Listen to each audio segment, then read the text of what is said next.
great office hour question here. Which is stronger, an ionic bond or a covalent bond? This is a really tricky question. It turns out it's a lot more complex than it seems at first. And if you talk to any chemist, they're going to tell you that ionic bonds are stronger. But if you talk to any biologist, they're going to say that covalent bonds are stronger. And so why do we have this divide? Where does this confusion come from? So let's take a second and talk about ionic and covalent bonds in a vacuum, right? And when I say in a vacuum, I mean literally in a vacuum, right? So if you have two molecules, right, that, or two atoms, right? Like let's say we have a chloride and a sodium that are holding on to each other in a vacuum, like there's nothing else in this container, then that is going to be harder to pull apart than like a carbon to a hydrogen in a covalent bond, right? So this is a stronger bond. Ionic bonds are stronger if we are talking about something in a vacuum with no other molecules or atoms around kind of at all.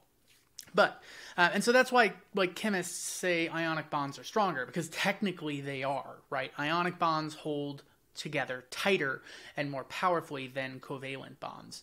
But if you talk to any biologist, they're all going to tell you covalent bonds are stronger. And so why does that happen?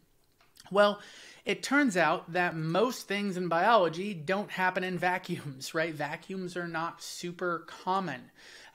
Most of the time when we're dealing with stuff in biology and kind of just in the real world, when we're talking about these things, most things are in water, right? And so there is going to be water around all of these molecules, right?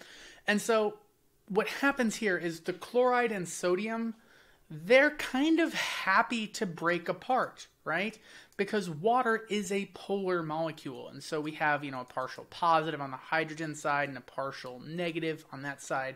So when we have a chloride, what happens is because of that partial negative character, water molecules, and this is how I'm going to draw water molecules, right? They're going to be something like this. Like that is equivalent to just, that little bird-looking thing. Maybe people didn't draw birds like that in their childhood, but whenever I was like drawing like a beach scene, it's like, oh, that's a bird, right?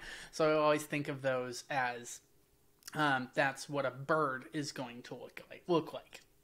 So if we take a look at this, right, and we kind of think about this as like the way water molecules are going to orient around this, let's go ahead and like lump these two things together. Note that down here is going to be a partial positive and up here is going to be a partial negative. So this is going to, like the wing tips of the birds are going to be partial positive and the head of the bird is going to be a partial negative. So because chloride is a negative charge, water molecules will kind of want to orient around that chloride. And when we have a sodium, which has a positive charge, water molecules are also going to try to orient around that as well. But they're going to do it in kind of the inverse way, where the oxygens, which have the partial negative, are close to that sodium. And so this separation, these water molecules like have an easy time kind of getting in here, right? Where a water molecule will kind of like go in here, which will allow the hydrogen or the partial positive portion of that water molecule, let's use a different color other than red or blue, like this area here really wants to interact with the chloride. And then this area here really wants to interact with the sodium. And so it can get in there and kind of like separate these two things because the sodium and the chloride kind of like interacting with those portions. Now that doesn't happen in a covalent bond, right? Covalent bonds by their nature are not as polar as ionic bonds. Ionic bonds are insanely polar, right? Like they have positives and negatives. And like covalent bonds, there are some covalent bonds that are a little bit more unequal sharing than others. So we do have polar covalent bonds. But if we're talking about just like a typical normal covalent bond without any of that polar characteristic, that's going to be harder to break apart because water doesn't want to get in there, right? Water doesn't want to make this any easier to separate.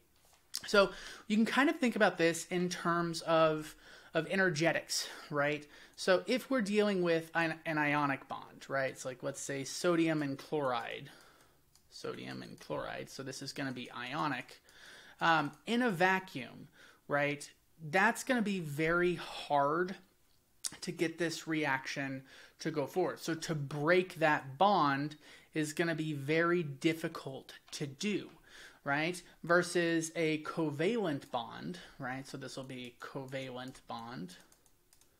And so this will be sodium and chloride that are now separated, right?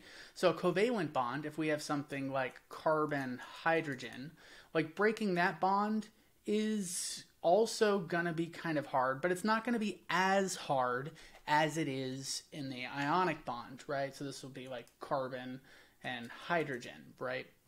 Kind of like separated out of here. Same scenario in both. We're like pulling these things apart. Now, the issue here is when there is water around, right? So when water's around, all of a sudden, this is very stabilized, right? Like the sodium ions, because of all the water around that, like the water is going to stabilize this. And remember that more stable means lower energy, right? Lower, like a more stable product is a lower energy product. And say the same thing here. So a chloride, with a negative charge, that's going to have water molecules kind of oriented around that, stabilizing what we're looking at or lowering the energy. And so with water, this is an easier thing to break apart.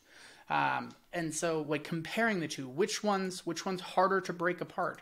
If you're talking about in a vacuum, the ionic bond is the higher energy thing. You got to put in more energy to break this. It's harder to break overall. But if we're dealing with something in biology, if we're looking at what's going on inside of a cell, inside cytoplasm in your blood, note that water is in all of those places. So whenever we're looking practically at like a biological scenario, covalent bonds are the harder ones to break apart, right? And that explains a lot of things in biology, right? Note that the like interactions with proteins folding, right? So when proteins fold, you have like ionic interactions and hydrogen bonding, which is kind of like a polar sort of interaction. Those are going to be way easier to break apart than covalent bonds, right? So like the disulfide bridge, as we have a protein kind of fold around and covalently bond to itself, forming that disulfide bridge, that's going to be a whole lot harder to break, right? And so that's why whenever we're running gels, you need a reducing agent to break that apart, right? So if we have something like this, where we have a covalent bond holding that protein together, that's going to be a whole lot harder to break than if the protein is being held together by an ionic interaction, right? Where both of those scenarios are going to kind of like fold and hold this protein in a conformation. But because proteins are found in water in biology, right, as a result, this is going to be easier to break apart in biology, right?